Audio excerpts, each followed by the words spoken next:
let's take this moment by moment. Let's get through the next minute and the next minute and the next minute. And at the minute when you think your suicidal thoughts and you're so unworthy and such a burden, they will dissipate and they will disappear over time. Things do get better. Please reach out for help. Here on Mad World, we make a point of talking not just to well-known faces, but also to professionals working in the mental health field. My guest this week has dedicated over 25 years to suicide prevention research. He's also been bereaved by suicide twice himself, and you may have seen him recently on Roman Kemp's powerful documentary for the BBC on this subject. His new book, When It Is Darkest, looks at the complex reasons behind suicide and dispels many unhelpful myths. His name is Professor Rory O'Connor, and for anyone trying to help someone vulnerable right now, or anyone feeling vulnerable themselves, I hope that this podcast gives you indispensable advice on how to talk to them about it and how to look after yourself. It's a subject that I realise may be difficult for some of you, but it is an important one. Professor Rory O'Connor, I feel like I need to call you by your official title. The first question we ask to everybody, every single guest who's come onto this podcast is, how are you really right now? I'm doing well. I'm a bit anxious about my book coming out. We all have our worry space, and that's filling up my anxiety at the minute because, of course, I'm just really anxious about what people will make of the book. But I am anxious, let's just be honest. So your book, When It Is Darkest, Why People Die by Suicide and What We Can Do to Prevent It. I wanted to get you on. Now, suicide is still such a huge taboo, the big S, you call it in this book. Now, people listening may have seen you on 2 documentaries on the BBC. So the first one was with Professor Green that he did on suicide. And the second one was more recent with Roman Kemp. And you are an expert. You study suicide, in effect, and have done for 25 years. I know, hard to believe. When I saw that you'd written this book, I was like, I need to get him on the podcast because, as you say in the book, no suicide is inevitable. And all suicides are preventable right up to the moment that they happen. There are so many myths, and you wanted to write a book on suicide for people who do not read scientific papers. And that's what you've done. And I think this book will be of great comfort, not just to people that experience suicidal feelings and don't know what to do with them or are for the first time, but also for people who perhaps worry that their loved ones might be experiencing suicide feelings. And then, of course, the other group of people, which is people that have been bereaved, who have been bereaved by suicide and how to deal with it. And you, Rory, you have been bereaved by suicide. In fact, can we go back to the beginning of your career and the man who inspired you to get involved in suicide research? Yeah, as you say, I've been doing this work for 25 years, basically since the age of 21, when I started doing this work as a PhD student. And although as an undergraduate student, I was doing work on depression and sort of understanding some of the psychological factors associated with depression, and that's where I thought my PhD, I planned to do a PhD in that.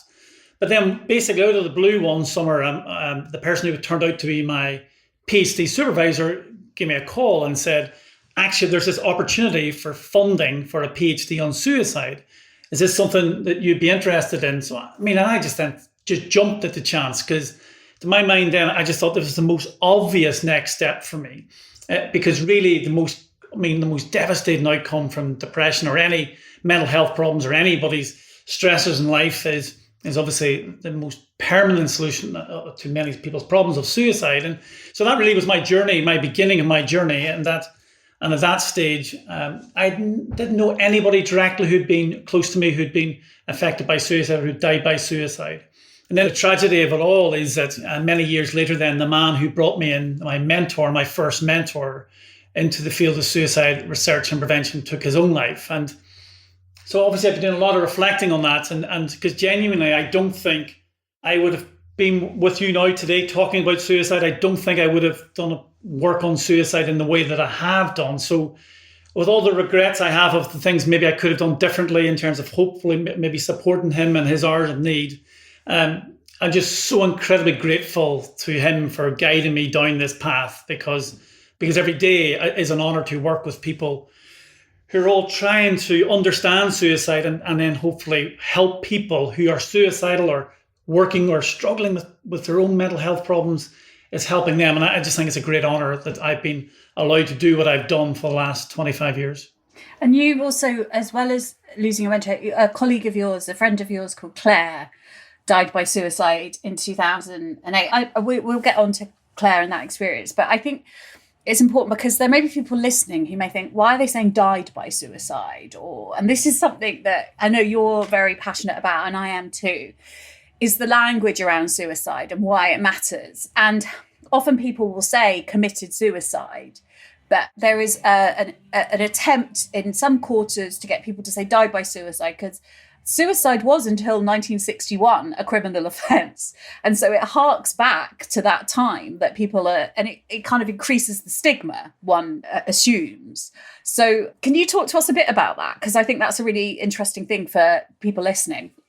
Yeah, absolutely. And the whole language around suicide is something which it's evolving. Like all language, it evolves. And there is definitely, I've spoken to so many people over the years, loved ones who've lost somebody to suicide, and they find the term committed suicide offensive because, yeah, as you rightly point out, it harks back to a time in the United Kingdom where suicide was a criminal offence. And actually in many countries, sadly, throughout the world, it still is a criminal offence. And we need to work harder and harder internationally to try and change that, because criminalising suicidal behaviour is just, in my mind, is an absolute disgrace. And it just adds to stigma. And it basically means that the people who need help don't get the help that they require. But in terms of the language, yeah, so there's a recent study, which I include in the book, colleagues in the University of Bristol did, and they try to understand or survey people who'd been bereaved by suicide or been suicidal and ask their views on the different terminology. And so interesting, although committed suicide we try not to use because, as I say, it harks back to this time where it was a criminal offence, it sort of splits some people, because some people think, well, actually, it's a term I'm familiar with, so I'll use it. And then others, obviously, like me, are very strong with the view we should avoid it.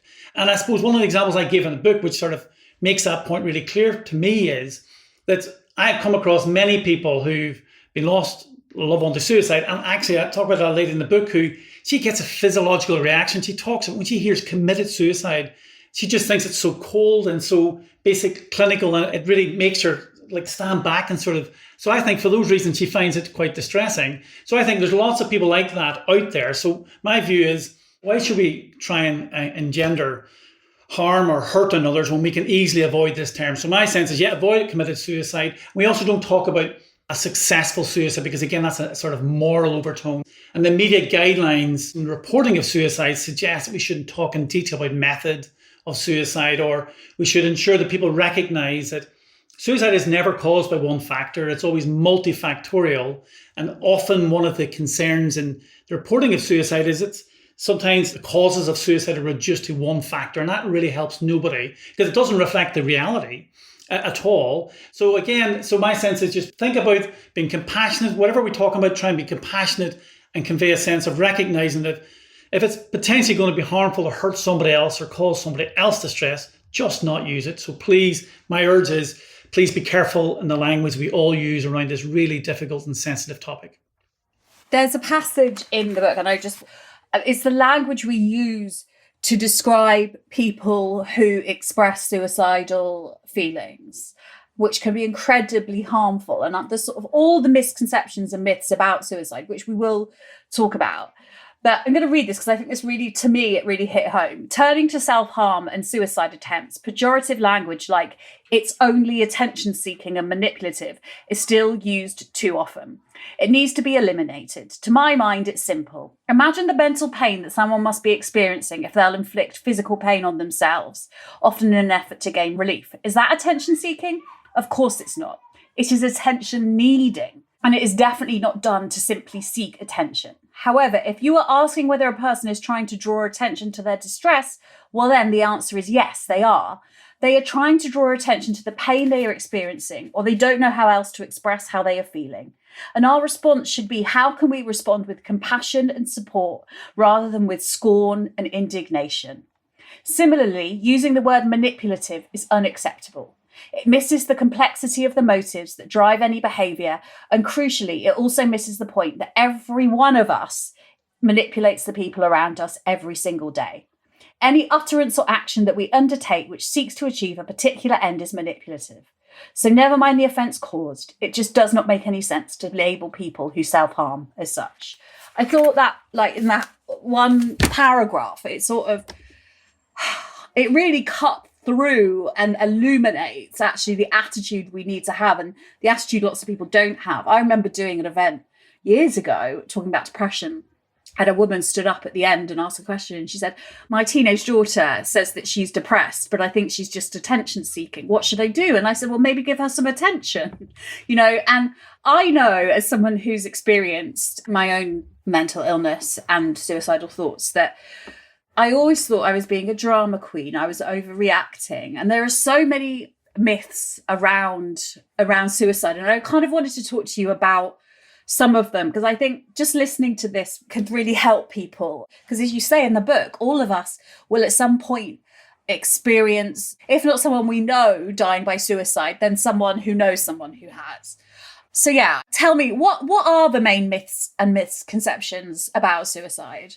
Well, I'm really pleased you read that passage out, Bryony, because what I really hoped to do with that was exactly as you described, is cut through and say, well, how much pain will somebody be suffering if the only way they can think about managing that pain, in whatever way it is by harming themselves? And I just think, to me, that's the burning question, the one I always come back to if somebody comes back to me and says this manipulative idea, because it's not in the sense that we use it in a pejorative way. So no, so thanks for raising that. Go back to the myths. My God, there's so many myths. And one of the things, I think I outlined 14 myths in the book. You'll be pleased to know I won't go through them all here now. But start with the first one, I think, is asking somebody whether they're suicidal. Plants the idea in their head. Now, again, and I've been hearing this myth for 25 years, and it's just not true. And actually, the opposite might be true. In that we know that there's evidence out there that if you ask somebody whether they're suicidal, it certainly doesn't plant the idea in their head, but crucially, it could get them the help that they need and be the start. I often talk about this, the start of a life-saving conversation. Now, that conversation is just a start of it, because, of course, suicide prevention is more complex than just asking somebody the question of whether they're suicidal, but it's just trying to open up communication. I think one of the things I hope I try to convey through the book is, at the heart of all our mental health and all of our actions around suicide prevention is about communication. And we can keep communication channels open and constructive, we can save people's lives and we can promote all of our well-being. And I think that's, I suppose, a really important message for, please, if you're concerned about somebody, don't beat about the bush, ask directly, are you suicidal? And then their fear is, if somebody says yes, and what I've tried to do in the book is give some tips on how you might want to ask those questions and then how you might respond.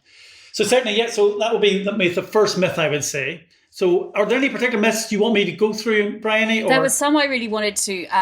So all suicidal people are depressed or mentally ill. I think that's a really important one to bust. I mean, I do not question for a second that there's a strong relationship between mental health problems and suicide risk. But I think sometimes that we sort of then miss individual characteristics associated with every individual's suicide or suicide risk. And the statistic I've been talking about for many years, and I think I mentioned that part of the book, is, so we know that in the Western countries in particular, depression is most commonly associated with suicide risk. But if you flip the question around and ask yourself, what percentage of people who are depressed actually die by suicide? And of the people who are treated for depression, it's less than 5%. So the question then becomes, well, what is it? If you're trying to understand suicide risk, you have to look beyond mental health problems. They may be part of the background of suicide risk. So part of that myth is looking beyond mental health explanations. And also, just because somebody's got a mental health problem or mental illness, whatever term you want to use, it's not inevitable to become suicidal. And then there are other people who have never, ever meet a diagnosis for mental health problems, but maybe that they've been really difficult times. They may have experienced trauma as children. They may have experienced some major stressors in their life, or that just the world may have fallen apart in front of them in their eyes. And those people are at risk of suicide, but they don't have a mental illness per se.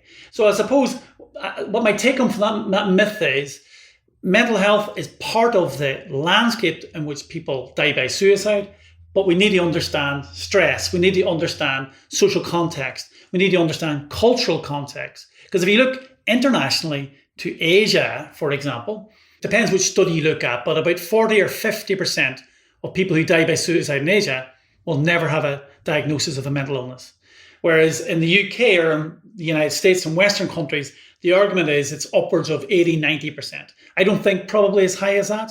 But the point is, it's just recognizing that behind every death by suicide, there's an individual who's not a category, they're not a diagnosis, they're an individual with individual circumstances in their lives. I mean, you say it's a complex phenomenon. And there's something you say that we talk about often, people that have never experienced suicidal thoughts perceive suicidal people or people that kill themselves to be different from them. And the point you make is, no, that is not the case. And I think that's a really important thing to remember. You know, this does happen to everybody. I'm sure there are people listening who sadly have been bereaved by suicide. So I'm so grateful we're having this conversation, because the more we have it, I hope the less likely people feel that they need to go through with it. Yeah, because I want people to feel by reading the book, if you are struggling yourself, that you recognize that you're not alone and that there's support out there. Because part of the stigma or barriers which prevents some people from reaching out is that they think, oh my God, there's something odd about me, there's something different about me. And that's not the case. And I suppose it speaks to, I remember as a kid, there was a person who lived not far from our family, and he clearly was suffering from mental health problems. And in the school playground, all our conversation was, oh, he's completely different from us, he's mad, and this pejorative language. And obviously what I've learned over the years, and all of us have learned, is that mental health is on a continuum. And it's not an either or. It's not that people who suffer from mental health problems or die by suicide are different from us. It could be any one of us if the sort of perfect storm of factors comes together. And I try to really highlight that, is recognizing that although I think it's really important we talk about suicide and mental health, we do it in a way which is about illustrating that it is complex, it's not one factor, and there is help out there. If we know enough about ourselves and the people around us, we'll hopefully protect more people. The other myth about suicide, which is that people do it because they want to end their life, actually, is say again and again in the book, it's not about wanting to die, it's about wanting to end the pain. And you say that often suicide is it's an escape from entrapment. Yeah, but I think that's so important, Bryony, because again, when I track my journey in understanding suicide over the last 25 years, I think when I started out, I was of this view, people kill themselves because they want their life to end. And what we and others in this sort of suicide research and prevention field have shown time and time again through speaking to others and the research that we do is that it's about people are so overwhelmed by mental pain. And it's that overwhelming, that sense of being trapped by mental pain, which is a driver for suicide. And that becomes so overwhelming and unbearable that the only way the person can think of ending their pain is by ending their life. And I think that really helps us, I hope, think in a more compassionate way about why people become suicidal in the first place, but crucially, how we can help them. Because what we're trying to do then, if somebody's suicidal, you're trying to help them think of options. So we often think about the sort of psychology of suicide. And that sense of mental pain, that entrapped mental pain, it's just like being in a tunnel. You can't see alternatives and you can't see a time when the pain will end. And that's the sort of mental trap that you're in. And I suppose if we as loved ones or people trying to make sense of somebody else's pain, or if I'm suicidal and I'm trying to make sense of my own pain, what I'm trying to do there is help people realize that even though when you're in that moment of crisis and you think things will never get better, they do. And that if you're an onlooker as a loved one looking on, it's helping that person sort of see alternatives, recognize that things will get better. And the suicidal thoughts, we know, they come and go. We talk about this waxing and waning nature of suicidal thoughts. The other one I thought was a really interesting myth, and actually quite a critical one, is that improvement in emotional state means lessened suicidal risk. Yeah, so sadly, I mean, I've come across too many people and professionals who have reported this case in which somebody had been previously depressed or really low in mood, and then sadly, a few days or a few weeks before they died, it seemed as if all was fine and their mood had lifted. So ordinarily you would think, oh, they're in better form. Their mood is much more positive. That's a good thing. That's positive. They're obviously doing well. And the sad reality is if improvement in mood is inexplicable, then the concern is it could be because an individual has resolved in the depths of their despair. They've said, well, actually, I'll end my life. And by making that resolution or decision of I'm going to end my life, their sort of mood lifts because they found the solution to their problems, the solution to their pain. Now, of course, if somebody's mood has got better because their medication is working or their psychotherapy is working or their crisis has been resolved, of course, that's understandable. So the myth is it's this inexplicable improvement in mood does not necessarily mean an improvement in their safety. It could mean the opposite. So my message would be if a loved one does seem to have improved in their mood and we can't understand why, it's worth checking in with them to see how they are, because it could be, as I say, sadly, that they have thought about suicide more as a solution to their pain. So really important myth to dispel. I thought that because I didn't know that one, and I think it is a crucial. What are the other signs? Because this is, one of the myths is that suicide happens out of the blue. But as you say, and as suicide prevention campaigners say so often, no suicide is inevitable. Now, that's incredibly painful, I imagine, and we will get onto that for people that have been bereaved by suicide. And I want anyone listening now who has been bereaved by suicide to know that we will get to that, because I know whenever I do things on my Instagram about asking people if you're concerned that they're suicidal, often there is a feedback from people saying, well, I find this really difficult because I lost someone to suicide. And there is that sense, as you say in the book, of guilt and regret. They are common themes in people who have been bereaved by suicide. And so I want you to know, please keep listening. We are going to get to that. But what are the other signs? Because let's try and prevent this from happening again. So what are the other signs that you can look out for? You mentioned that sleep disturbance is a very heavy factor. So the first thing, just on your point, Bryony, about people who've been bereaved by suicide and the guilt, and I've certainly felt that guilt very, very keenly and personally myself. So even though when we say about suicide is preventable right up until the last minute, it's bloody difficult to do. And that's a really important message, that often the warning signs are easier to spot with hindsight.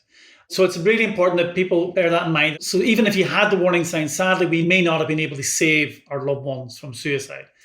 But going on to warning signs in terms, trying to prevent suicide, I suppose I would always talk about changes in behaviour. So those changes in behaviour could be in sleeping behaviour, because we know if we've got disrupted sleep, interrupted sleep, sleep problems, interferes with all aspects of our life, but in particular, it affects our mental health.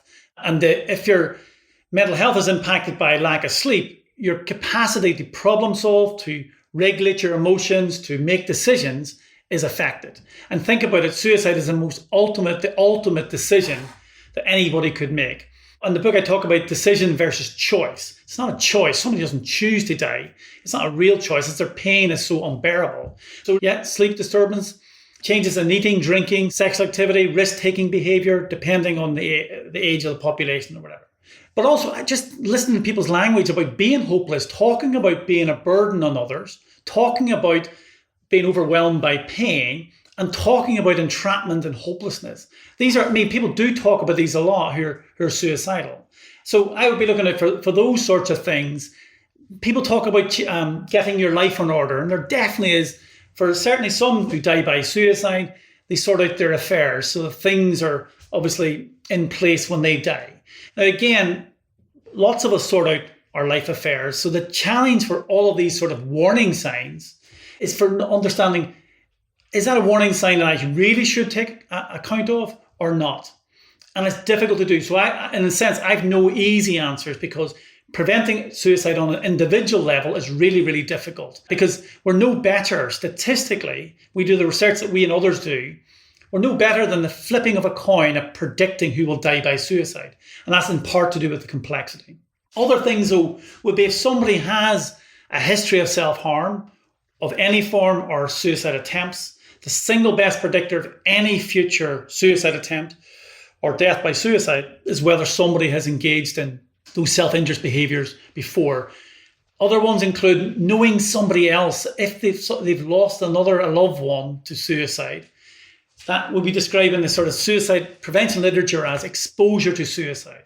So bereavement, both close friends, family, that is another risk factor, sort of warning sign. So these are things, obviously we're trying to look at this in the mix. But obviously at the heart of it, I would think about is somebody who's talking about no options, their pain they can't see ending, and that they're burdening others. That sense of entrapment plus burdensomeness. And the research that we've done over the years, those two factors come out as so important. That's another, God, there's so many myths, but like the other thing is that lots of people, there's a perception that suicide is selfish. And actually, as you say in the book, for the suicidal person, it feels like quite the opposite. They feel like such a burden on other people that they think they're going to be doing them a favour. I know, and that's just heartbreaking. It's just so unbelievably heartbreaking that when you think about it from all sides, from the people who are left behind and for the person themselves, in that heat of that moment when they're in this trapped mental state. And sadly, I've heard it from people who've in suicide notes, I've read it in countless suicide notes, that sense of feeling a burden on others, speaking to people who've made absolutely, really, they're lucky to be alive, really serious suicide attempts. And that's what they talk about. In that moment, they just couldn't shake. They couldn't see a time in which they would not feel a burden or feel humiliated or a sense of shame or defeat or rejection. And that when negative stuff happens to somebody who's vulnerable, is that they just think they're worthless and a burden. And it's trying to help. And that's why I talk about this moment of acute suicidality, and that you're trying to help somebody at that moment to hopefully just stay alive. Hold on. Let's get through this crisis until you're a bit more in a moment of safety.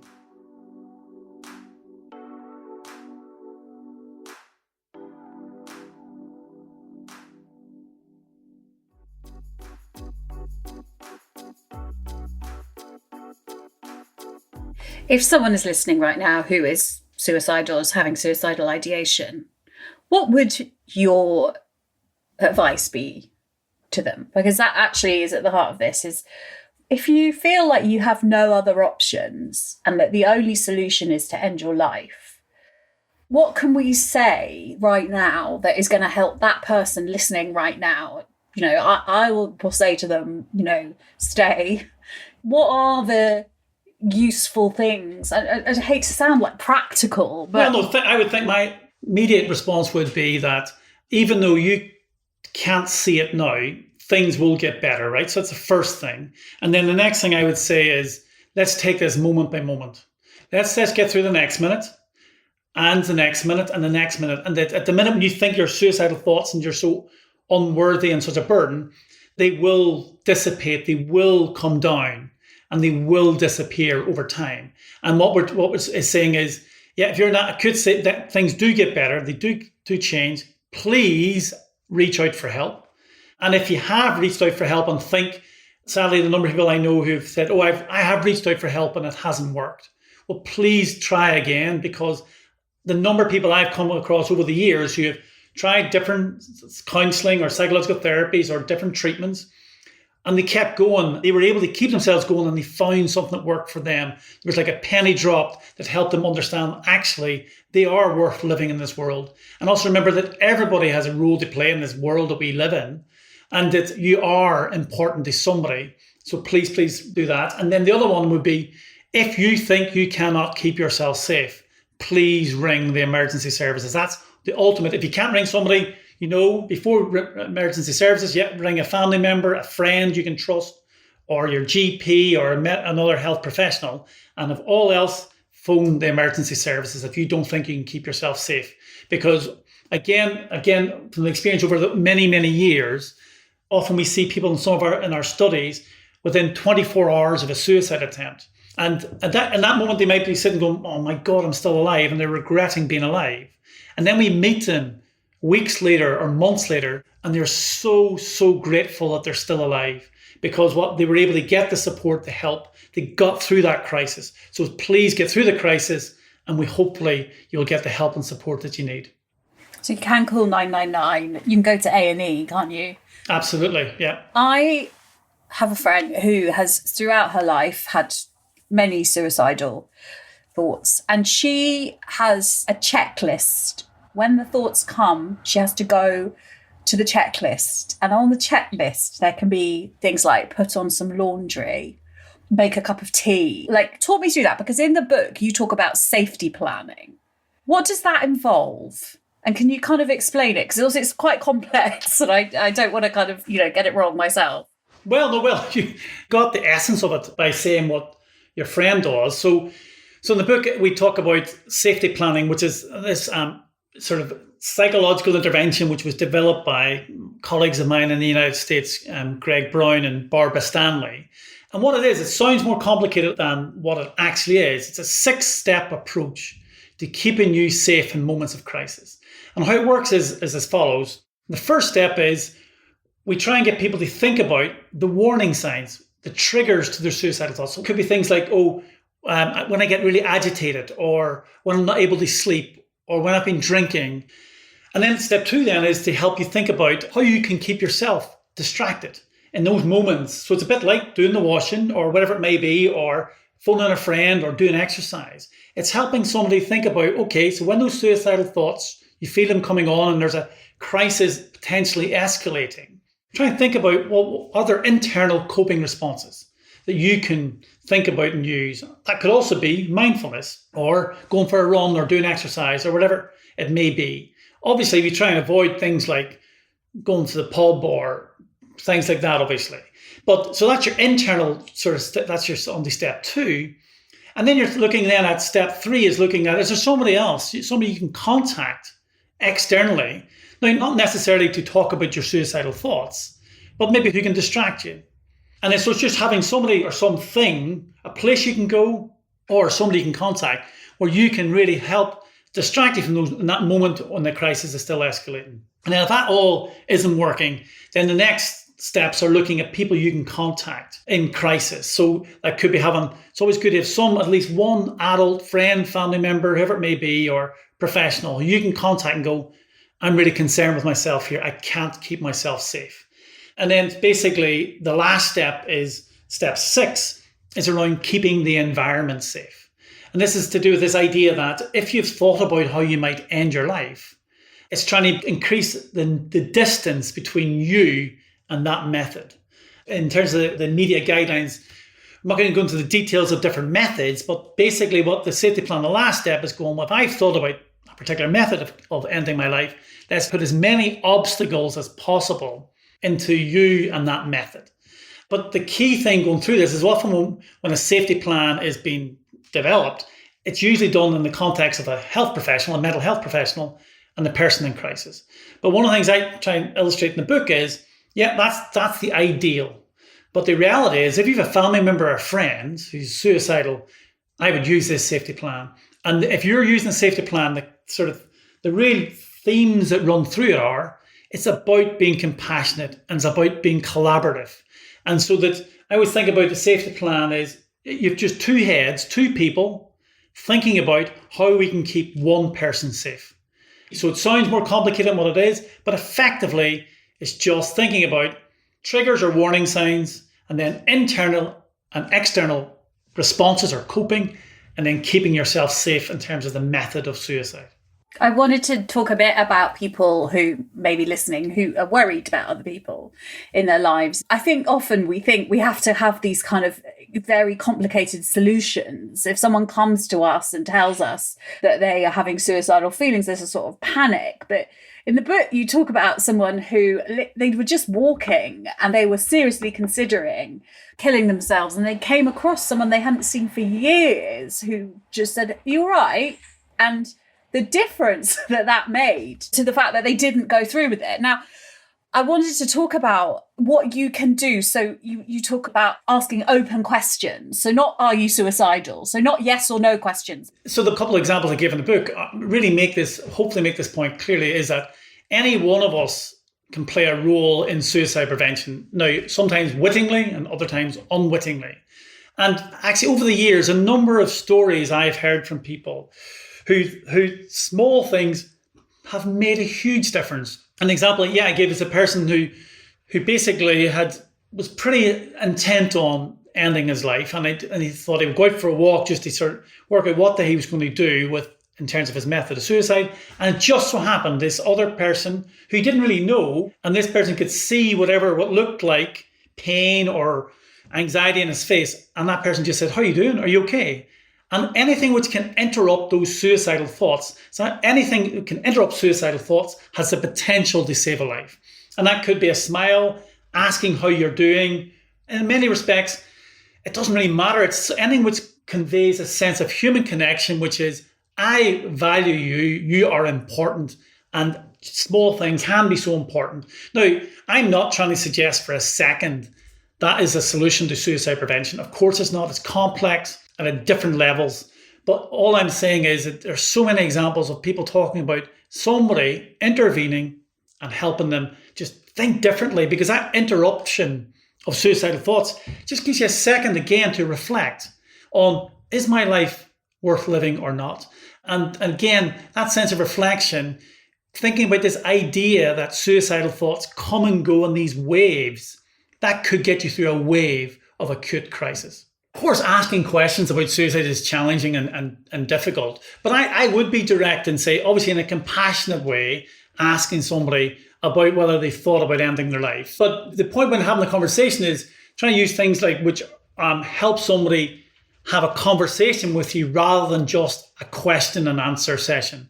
So having questions which are open, and then when somebody's talking, just trying to get some sense of whether you're understanding what they're saying. So you might want to reflect back to them and summarizing what they're saying. But also, crucially, don't question somebody's thoughts, because somebody says that they're suicidal. Part of us might be going, oh my God, why on earth are you suicidal? And that's not the response we're looking for. We're looking for a response which is saying, actually, I hear you. I hear what you're saying, because many people who've experienced suicidal thoughts may have had trauma or difficulties in childhood, and they maybe feel that they haven't been validated in their feelings and emotions in life. And so what we're trying to do is not dismiss what they're saying, recognize, hear what they're saying, and saying, actually, that's real for you. My God, that must be awful. So it's recognizing it.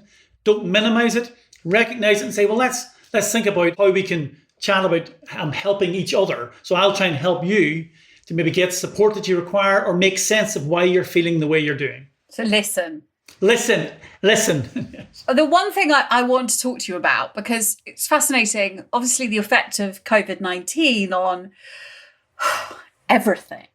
But recent statistics seem to suggest that actually suicide has, you'd assume that a pandemic would increase suicide, but actually, do correct me if I'm wrong here, but they think because governments are providing financial assistance, suicides they've become rarer during the pandemic. Is that correct? Well, it's a bit more nuanced than that. So basically, so you're not wrong, right? But so I was involved in one of the studies led by a colleague, Jane Perkis in Melbourne, and Anne John actually in Swansea here. And basically, they were able to get suicide statistics for 21 countries, pre and post-pandemic. Now, crucially, the suicide data they have post-pandemic is only up until end of July of last year. And so this is why, so you were right, Bryony, is that there was evidence that in some countries, actually, in the immediate aftermath, in some countries of the pandemic, the suicide rates decreased or stayed the same. But people like me aren't surprised by that, because when we think back to last year and the pandemic kicking off, we had that sense of uncertainty, but that sense of social cohesion, community spirit, let's get through this together type thing. But the concerning bit is, if you go then beyond July and the autumn, there's data from Japan, which are now showing that Japan was one of the countries which showed a decrease in suicide at the start of the pandemic. They've now started seeing an increase in suicide, in particular amongst young women. So my message is we need to be really, really vigilant, because, again, you were right to say, one of the other reasons why we think there wasn't an increase thus far in the early phase was because of furlough and all those supports were put in, as well as this sense of togetherness and social cohesion. But to complicate things even further, I'm involved in a study, I'm leading a study in which we're monitoring people's mental health and well-being across the UK since the start of the pandemic. And so what we've seen is that at the first part of the pandemic, at the first lockdown, people's suicidal thoughts went up, right? But their levels of anxiety decreased and their levels of depressive symptoms stayed about the same.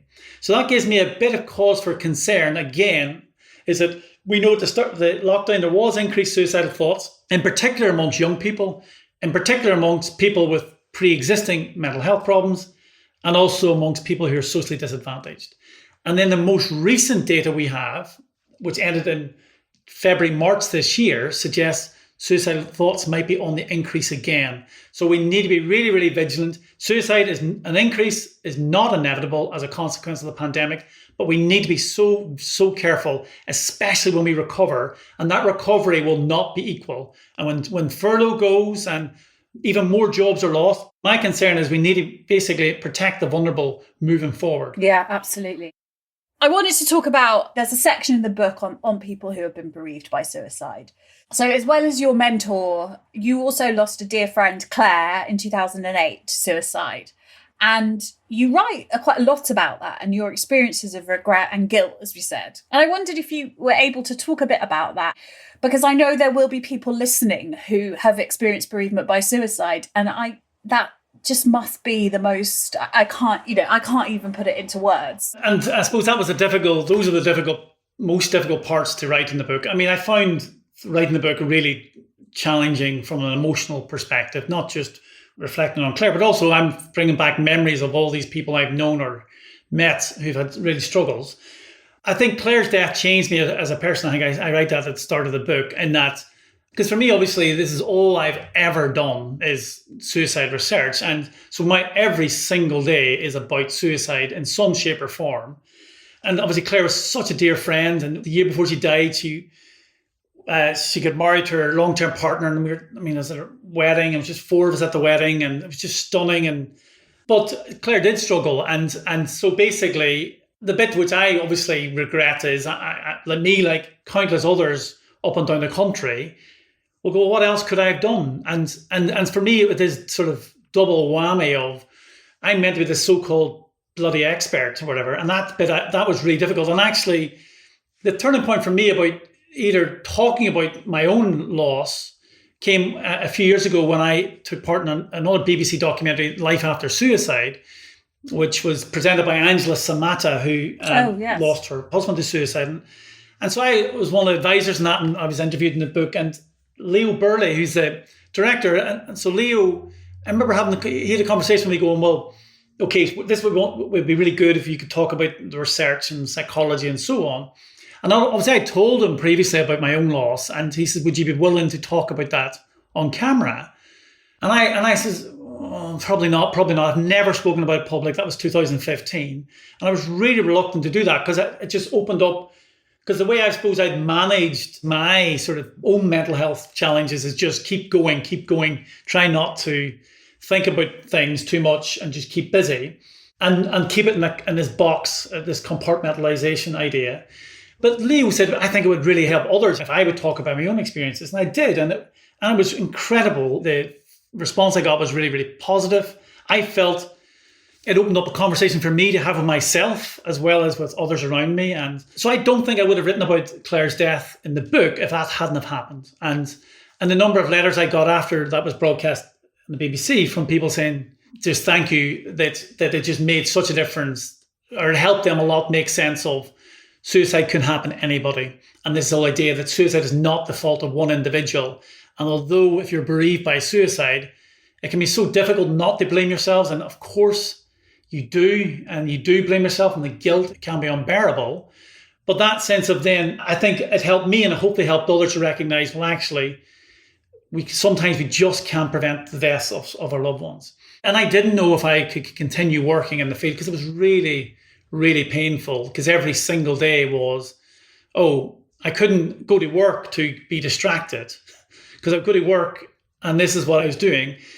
And so I really did struggle long and hard about whether I could and did. And thankfully I did. And I'm so pleased that I did. And I'm still in touch with Claire's husband. And because the other thing was, I would be given these talks about suicide. And up until 2015, I was like, here I'm this academic and this sort of ivory tower idea.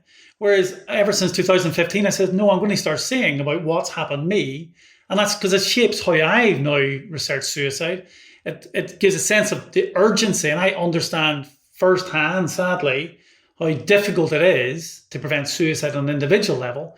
So what I try to do is bring together that personal, my own story, with the story of obviously others, as well as the research evidence, because the bottom line is all of us have such a vital voice in terms of understanding and preventing suicide. So as a researcher, yeah, I bring my research credentials, but I hopefully also bring my lived experience credentials. And in all the work that we do now, we always are involving people with lived experience of either having attempted suicide or suicidal thoughts or lost loved ones, because that bit is so crucial to us really getting to the heart of this most devastating of issue. What is your hope for the future in terms of, it's so intuitive what to do, isn't it? If we have a physical illness, we know the protocols to follow if our children have fevers or they fall over and, seem to have broken an arm. But it isn't the same for mental health. What are your hopes? In an ideal world, what does care for people experiencing suicidal thoughts look like? How are we talking about suicide? How are we talking about differently? What exists? There's an amazing organisation, I don't even know, called Maytree. I'm sure you do, the Maytree Respite Centre. Amazing, yeah. Where people can go and stay for 5 days for free, and they will look after you if you're having suicidal feelings. Now, to me, I'm like, why is there not a Maytree in every town? What are the things you would love to see? Well, so how can I answer that briefly? Sorry. I have a long shopping list of what I think to begin with, though, without getting political. You can get political if you want. we need parity of esteem for mental and physical health, right? Because the bottom line is I agree that in the last decade, there has been a renewed focus on mental health, which is great. I'm really pleased to see that. But my God, we've so far to go in that we would never tolerate the waiting times for physical health conditions like cancer that we tolerate for mental health conditions. The waiting lists, especially for child and adolescent mental health services, are a disgrace. The services and response are patchy up and down the country. So I think we need a real fresh look at how we do service provision and get people the help and support that they require. Now, the other thing is, big question for me, is that 3/4 of all suicides in the UK are by men. But we do not know whether the treatments that we have work for men, psychological treatments in particular. So I think, to me, that's just what? And that's because there hasn't been the investment in the research into mental health. So MQ Research, which is the only dedicated mental health research charity in the UK, MQ have this stat, which is something like, for every person affected, now this is mental health research, not even suicide specifically. So for every person affected by mental health, right, if you look, the amount of funding goes into that compared to every person affected by cancer, 22 times more funding goes into cancer research compared to mental health research. Now, I am not saying don't fund cancer. Of course we have to fund cancer, but I hate to use this term, leveling up.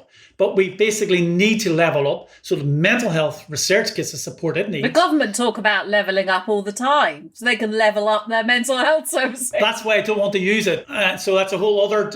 that's another hour. Discussion. And then another one is, a fact that maybe most people don't know is that most people who die by suicide have not been in contact with mental health services in the 12 months before they died. So the question is, well, why is that? Is it that they have reached out and they haven't got the support that they needed? Is it that there are long waiting lists? Or is it that we just basically missed this whole group of people who are under the radar, who are basically not in need of a particular mental health service, but need support more generally? So I think we need to look long and hard at all of this. And then the last thing I would say, suppose, is we need to basically work at a sort of community and whatever national level. It's continuing this conversation, because it's having these conversations around mental health and suicide prevention is the way in which we can tackle that stigma. So although stigma has been addressed, a lot over recent years, it still remains. And I think, wasn't Prince Harry your first guest on this podcast? He was, yes. Yeah, so basically, but that starting that conversation is having people like him and others that reaching out, but every one of us has a role in which if we continue to talk about it, raise a profile, we'll hopefully make sure we get that leveling up, and hopefully people will get the help that they require. And sadly, we will not have 800,000, I hope we will not have 800,000 people dying by suicide each year. That's around the world, obviously. Global, yeah. Rory, when it is darkest, it's going to help a lot of people. And I would honestly recommend it. It's also, there's a lot of stories of hope in it. And we know that hearing positive stories can have a really good effect on suicide outcomes. So tell me, obviously your work is incredibly difficult and involves, as you say, you spend a lot of time talking to people soon after suicide attempts. You also spend a lot of time reading suicide notes. Can you give us a story of hope to end with? Of someone, because you mentioned and you touched on that thing of, you get to see people and weeks or months later, they are so relieved that it didn't happen. Well, I'll give a story which isn't in the book, which again illustrates how small things can be so powerful in saving people's lives. So I don't know, I gave a talk somewhere a few years ago in London, and we do a lot of work on positive future thinking. And there's a particular way in which particular types of future thoughts we know are associated with suicide risk and others which are protective. And I talked about the fact that suicidal thoughts come and go. A couple of years after the talk, I get this email from this lady, and she said, I wouldn't be alive today if I hadn't have attended your talk. And I'm not saying what I said was, it's not about me. It's a point that she heard something in my talk about the fact that these thoughts will not be permanent. Actually, she emailed the precise words that I said. I don't remember them. The precise words I said, and she said that helped her, that interrupted her thoughts in that moment of crisis. And when she gets into that dark place, she thinks of those words, and those words keep her alive. And I think all of us can do something like that for somebody we know or somebody we may not know. And we will never know necessarily what we're doing could help save their life. So my message of hope is we all, even though the bereavement by suicide is awful and we can't bring our loved ones back, but what we can all do is help protect somebody else from that devastation of suicide. I hope that this interview will have helped someone. And if there's anyone listening right now who is in that really dark place, please know that this will pass. I know it's a trite cliche, but it won't always feel like this. And you are loved and you are not a burden. And I know personally that is true, that these feelings pass, having experienced them myself. And I'm glad that I have stuck around and pushed through those dark things, because it's such a pleasure to be able to chat to you, Rory, and to do this job, to try and pull people towards the light. When it is darkest, why people die by suicide and what we can do to prevent it is out now, or it will be when this podcast goes out. Thank you so much, Rory. To be able to, we have our Prince Harrys and we have our, celebrities or whatever, they get people in, and then to be able to hit people with this kind of thing immediately afterwards is so important, because this is how things change, and so I really appreciate you coming on. Thanks so much, Bryony. Absolute delight. I really, really enjoyed our conversation, and hopefully it'll help somebody either make sense of the pain that they're suffering or a loved one suffering, or hopefully help them, give them a message of hope that, things can get better. Please reach out.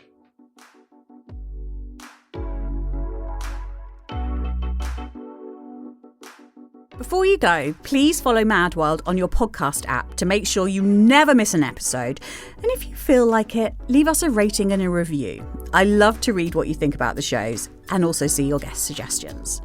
Mad World is all about helping our listeners, and I love hearing from you. The Telegraph also let me loose in column form, so if you'd like to hear even more from me, head to telegraph.co.uk/madworld and you can get your first 30 days access to the website completely free. If you've been affected by anything we've talked about in our podcast today, the following organisations offer free and confidential support over the phone. The Samaritans can be reached 24 hours a day, 7 days a week on 116 123. or you can contact the mental health charity Mind for advice on a range of mental health issues. Their phone number is 0300 123 3393. That's 0300 123 3393. They're accessible 9 a.m. to 5 p.m, Monday to Friday, excluding bank holidays. There's also Young Minds, who provide support if you're a parent or a carer worried about a child's welfare. They're on 0808 802 5544. That's 0808 802 5544. If you prefer tech support, Shout is a 24/7 UK crisis tech service available for times when people feel they need immediate support. By texting Shout to 85258, you will be put in touch with a trained crisis volunteer who will chat to you via text. And importantly, please remember this: you are not alone.